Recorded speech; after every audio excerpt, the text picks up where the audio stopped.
సార్వత్రిక ఎన్నికల పోలింగ్ లెక్కింపు నేపథ్యంలో పోలీస్ శాఖ కట్టుదిట్టమైన శాంతి భద్రతల చర్యలు తీసుకుందని 3 టౌన్ సీఐ రమేష్ బాబు చెప్పారు. నిబంధనలకు విరుద్ధంగా ఎవరు వ్యవహరించినా చర్యలు తప్పవని ఆయన హెచ్చరించారు. సార్వత్రిక ఎన్నికల పోలింగ్ లెక్కింపు నేపథ్యంలో ఎక్కడ ఎలాంటి అవాంఛనీయ సంఘటనలు జరగకుండా పోలీసు శాఖ చర్యలు తీసుకుందని 3 టౌన్ సీఐ రమేష్ బాబు చెప్పారు. తెనాలిలోని పెట్రోల్ బంకుల్లో లూజ్ పెట్రోల్ గానీ డీజిల్ అమ్మటం నిషేధించినట్లు చెప్పారు. లెక్కింపు రోజున విజయోత్సవ ర్యాలీలు, ఊరేగింపులు నిర్వహించరాదని ఆయన పేర్కొన్నారు. ఊరేగింపులు నిర్వహించాలంటే ఎన్నికల రిటర్నింగ్ అధికారి అనుమతి తప్పనిసరని ఆయన తెలియజేశారు. ఏమైనప్పటికీ శాంతి భద్రతల దృష్ట్యా ఓట్ల లెక్కింపు రోజున ఎటువంటి ప్రదర్శనలు, ర్యాలీలు చేయరాదని సీఐ రమేష్ బాబు తెలియజేశారు.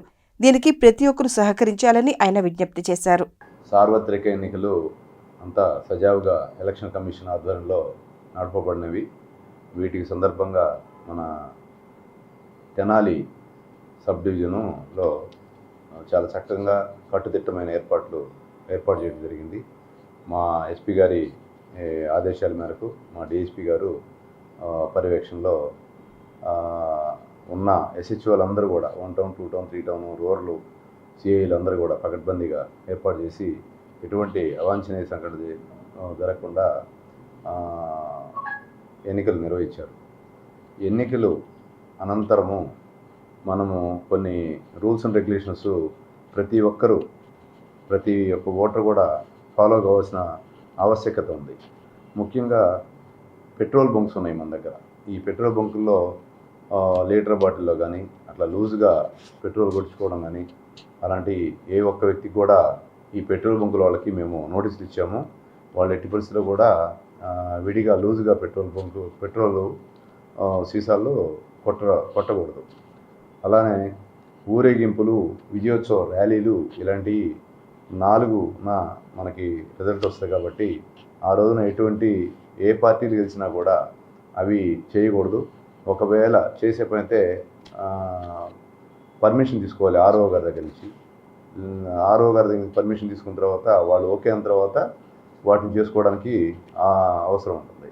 అదే సందర్భాల్లో ఎక్కువగా ఎందుకు తీసుకోకూడదు అంటున్నామంటే, ఒక పార్టీ వాళ్ళు ఇంకో పార్టీ వాళ్ళని రెచ్చగొట్టడం, దాంట్లో మా మనసు గాయపరిచారని చెప్పడం, లేకపోతే వెహికల్స్ రేజ్ చేసుకుంటా సౌండ్స్ చేయడం, ఒక ఏరియాలో ఒక పార్టీ ఓటర్స్ ఎక్కువగా ఉంటే అక్కడికి వెళ్ళి కవింపు చర్యలు చేస్తారనే ఉద్దేశంతో మేము అట్లాంటి జరగకుండా ఉండాలనే ఉద్దేశంతో అలాంటివన్నీ చేయకూడదని చెప్పి మేము రిస్ట్రిక్షన్స్ పెడతా ఉన్నాము. అలాంటివి చేయకుండా ఉండాలని మా యొక్క మనవి. అదేవిధంగా బాణాసంచా సంబంధించి వాళ్ళకు కూడా నోటీసులు సర్వ్ చేసాము. వాళ్ళు కూడా ఈ ఊరేగింపుల ఉత్సవాల కోసము ఈ బాణాసంచాని అమ్మడం కానీ అలాంటివి చేసినా కూడా చట్టపరంగా చర్యలు తీసుకుంటామని చెప్పి తెలియజేయడం జరిగింది. అదేవిధంగా మా 3 టౌన్ లిమిట్స్లో ఉమేష్ చంద్ర స్టాచ్యూ ఏరియాలో ఒక పికెట్, అదేవిధంగా ఇంకోటి వచ్చే రైల్వే స్టేషన్ ఏరియాలో ఒక పికెట్, మూడవది వచ్చేటప్పటికి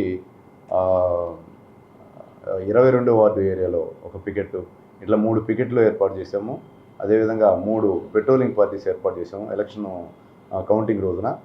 అదేవిధంగా మాలాగానే 1 టౌను, 2 టౌను మరియు రూరల్ ఏరియాలో కూడా పికెట్లు ఏర్పాటు చేయడం జరిగింది.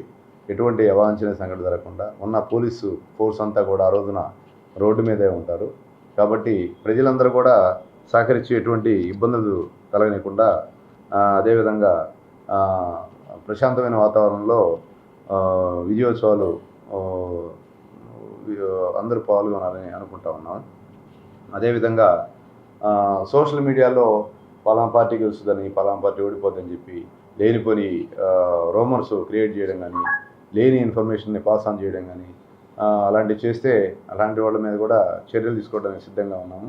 అదేవిధంగా ఈ ఎలక్షన్ కోడ్ అంతా కూడా అప్ టు 7th వరకు 144 సెక్షన్ 30 పోలీస్ యాక్టు అమల్లో ఉంటుంది కాబట్టి ప్రతి ఒక్కరు కూడా ఎలక్షన్ ప్రవర్తనా నియమాలకి అందరూ కూడా కట్టుబడి అందరూ కూడా ఈ సిస్టమేటిక్ వేలో ప్రజలు ఉండి ప్రశాంతమైన వాతావరణంలో ఉండాలని, ఎటువంటి గొడవలు కానీ అల్లర్లు కానీ జరగకుండా చేయాలని మా డిపార్ట్మెంట్ తరఫున మేము ప్రతి ఒక్కరిని పేరు పేరున కోరుకుంటా ఉన్నాము.